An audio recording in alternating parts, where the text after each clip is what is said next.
ayol itoatkor bo'lishi uchun ishlamaslik kerak degani emas. Men o'zim yaqqol misolman, men itoatkor ayolman. Men erimni rozi qiladigan ayolman. Lekin bu meni uyda o'tirishim kerak emas. Men uyda 1,5 kun o'tira olaman. Nimaga? Chunki 1,5 kundan keyin men bilamanki, men uy ishini ham bajara olaman, bolalarimni ham bajara olaman, ovqatimni ham qila olaman, erimni ham rozi qila olaman. Meni где-то 4-5 soat vaqtim ortib qoladi bir sutkada. Nima qilaman o'sha vaqtda? Uy bekalarga o'xshab yalpab yo serial ko'rishim kerak, yoki ko'chaga chiqishim kerakda kimdir bilan g'iybat qilishim kerak, yoki bekorchi bozor aylanib yurishim kerak. Kissamda bormi, yo'qmi pul? Men bunaqa hayotga kelish uchun dunyoga kelmaganman.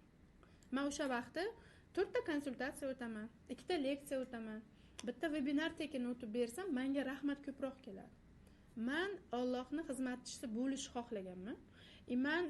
Menga nima berilsa, o'sha narsani o'zimni provodnik deb bilaman va shuni evaziga men yaxshi mukofot olyapman. Menda har doim shaxsiy pul bor. Men har bitta ayolga har doim aytamanki, siz dunyoga bir marta kelasiz. Bir marta chiroyli bo'lishga haqqingiz bor. Bir marta o'zingiz kasb tanlashga haqqingiz bor. Siz o'sha erkak sizga dolzin emas, bo'lsinmi bitta erkak, uy qilsinmi, imorat qilsinmi, bolalarini tug'dirsinmi, yedirsinmi, kashasini olib bersinmi, o'qitsinmi, uylantirsinmi, qaysi biriga bo'lasiz bitta siz bo'lsangiz. Yoningizda yana bitta ayol xuddi sizda 20 million qo'shimcha pul topsa, xalaqit qiladi. Hech qachon xalaqit qilmaydi. Rahmat kam ishtasizmi? Yo'q, ko'proq ishtasiz. Duoni kamroq olasizmi? Ko'proq olasiz. Uyda o'tirgan ayollar tarafdor emasman. Mana uydagi o'tirgan ayollar kechirsin, lekin umrlaringizni Alloh faqat uy uchun, ro'zg'or uchun bermagan.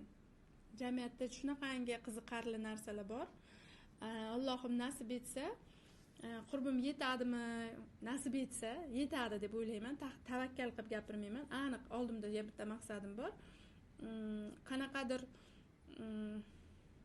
oilada o'tirishim kerak bo'lgan degan ayollarni psixolog o'qib bo'lmayman-u, lekin trener, coach bo'lish istagim bor. Mijozlarim orasida qaysi ayol agar uyda o'tirgan bo'lsa, men imkon darajasida harakat qilamanki, seni samatsenkang oshib, ichki zajimlaring ketish uchun ham sen kimgadir kerakli bo'lishing kerak. Sen tasavvur qiling, erkaklar ayol bir umr ovqat qiladi, rahmat degan erkak bo'lmaydi gohida.